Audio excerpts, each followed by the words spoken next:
Hai, Assalamualaikum. Kembali lagi ke channel Umi Nuha. Okey, hari ini teringin pula makan Japanese cheesecake. Jadi saya akan kongsikan resep yang paling simple untuk buat kek ni, okey? Kek cotton cheese.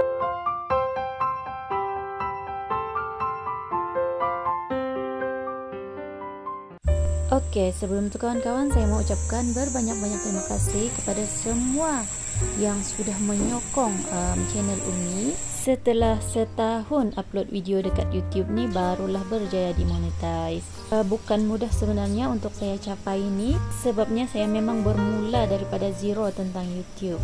Jadi saya harap sangat kawan-kawan mau teruskan menyokong channel Umi ni supaya akan banyak lagi video yang bermanfaat yang akan saya upload nanti, insyaAllah. Minta maaf sangat kalau ada video-video yang kurang berkualiti ataupun masih banyak kelemahan. Saya akan cuba perbaiki. Maklumlah orang kampung yang baru hendak belajar. Jadi kawan-kawan, teruskan support saya tanpa skip iklan dan sebagainya, okey? Oke kawan-kawan, jom kita tengok bahan-bahan yang diperlukan untuk buat cheesecake. Sebenarnya resep ini saya olah daripada web justonecookbook.com. Saya sesuaikan dengan bahan-bahan yang ada di rumah sajalah. Kita buat yang paling simple saja, tak payah pening-pening. Oke, mula-mula sekali kawan-kawan, saya potong dulu cream cheese ni, ambil dalam 100 gram sahaja. Di sini sudah ada dia punya ukuran, jadi senanglah kita mau potong. Kita potong saja ikut number yang ada di sini. Okey kawan-kawan, lebihan cream cheese tu kita balut dengan wrapping plastik macam ni. Kemudian kita simpan dalam peti sejuk dan gunakan dalam tempoh masa 2 minggu. Okey, ini dia cream cheese tadi. Saya lenyekkan dulu dengan sudut ni sampai dia tidak berketul-ketul macam ni. Boleh juga gunakan whisk. Okey kawan-kawan, kita akan cairkan 50 ml susu dan juga 20 gram butter. Dan selepas cair, masukkan terus dalam adunan cheese tadi. Kacau sebati adunan tu kawan-kawan sampailah tiada lagi ketulan-ketulan cheese. Tekstur macam ni sudah okey. Lepas ni kita boleh sudah masukkan 30 gram tepung kek.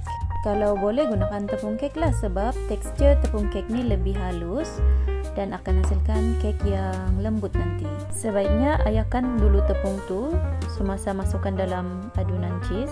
Saya tidak buat, kawan-kawan boleh buat. Okey, masukkan semua tepung dan kacau sampai betul-betul sebati. Pastikan betul-betul sebati dengan campuran cheese tadi. Okey, yang ni sudah sebati, jadi kita akan ketepikan sebentar. Sekarang ni saya mau asingkan kuning telur dan juga putih telur.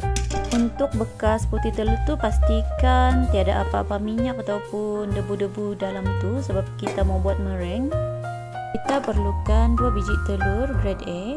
Pastikan grade A. Okey, pecahkan dulu telur dalam satu mangkuk yang lain. Kemudian asingkan kuning telur.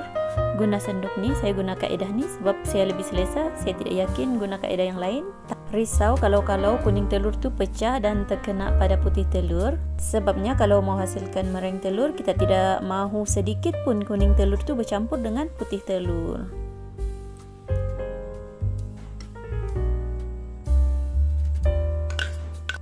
Okey kawan-kawan, kuning telur tadi tu kita boleh campurkan dengan adunan tepung bersama cream cheese tadi.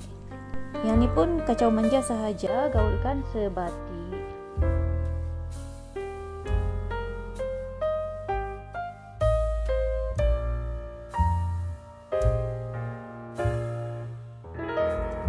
Yang ni kita akan ketepikan dulu sebentar ya kawan-kawan, sebab kita membuat meringue telur. Okey, sekarang ni kita mau buat meringue telur. Pastikan pemukul tu bersih. Okey, beat putih telur tu sampai dia berbuih. Kemudian kita akan campurkan gula. Gula ni kita buat dalam 3 kali lah. Untuk pastikan gula tu betul-betul larut dalam telur. Gula ni penting sebenarnya kawan-kawan dalam pembuatan meringue telur ni. Gula ni akan bantu putih telur tu untuk perangkapkan udara-udara kecil supaya akhirnya dia akan menghasilkan tekstur selembut kapas macam tu. Oke kawan-kawan, kalau sudah sampai tahap soft peak macam ni boleh sudah.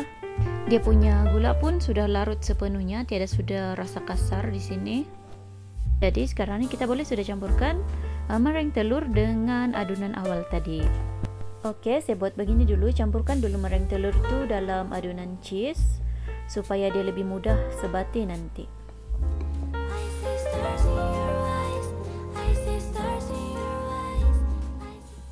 Kacau pelan-pelan saja macam ni. Okey, masukkan ke dalam meringue telur. Meringue telur tu akan berfungsi memerangkap gabungan cheese, cream cheese, gabungan tepung dan bahan-bahan lain dalam tu supaya menghasilkan kek yang bertekstur gebu dan betul-betul lembut sampai tersasul-sasul pula. Okey, yang ni sudah selesai. Lepas ni kita akan masukkan dalam loyang. Okey kawan-kawan, di sini saya gunakan loyang 6 inci yang macam ni. Jangan lupa greasekan butter di sekeliling dia dan juga letakkan pepper ni. Baking paper ni pastikan betul-betul sama dengan saiz loyang supaya senang nanti kita mau angkat kek nanti supaya kek kita pun cantik. Untuk bakar cheesecake ni saya guna kaedah bain-marie. Sebabnya cheesecake ni sebenarnya sangat sensitif pada suhu yang tinggi. Jadi kalau kita gunakan teknik bain-marie ni, kita boleh kawal nanti kepanasan ketuhar kita. Okey, kacau-kacau bahagian atas tu untuk keluarkan tu gelembung-gelembung kecil tu. Okey, biasanya saya masukkan dulu loyang dalam oven tu baru masukkan air panas. Cara ni lebih selamat lah bagi saya. Sekarang ni pandai sudah sebut oven, dulu oven.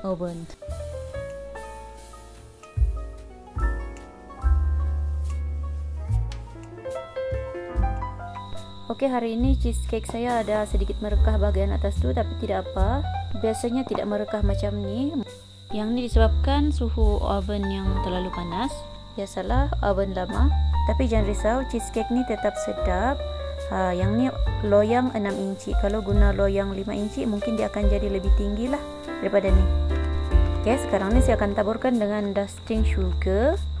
Dusting sugar ni kalau kita makan dia macam ada rasa sejuk.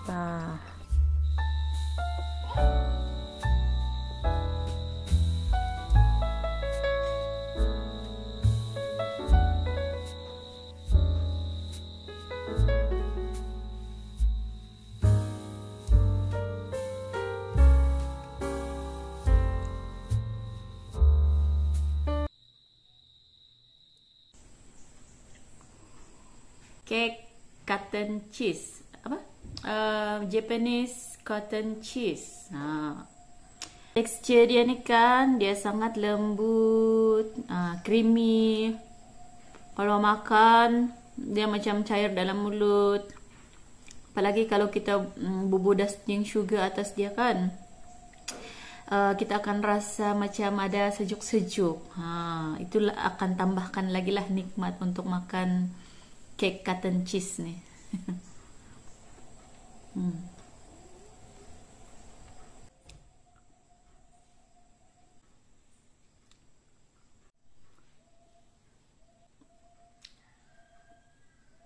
Makasih semua, itu saja video untuk kali ini dan kita jumpa lagi di video akan datang. Bye semua, assalamualaikum.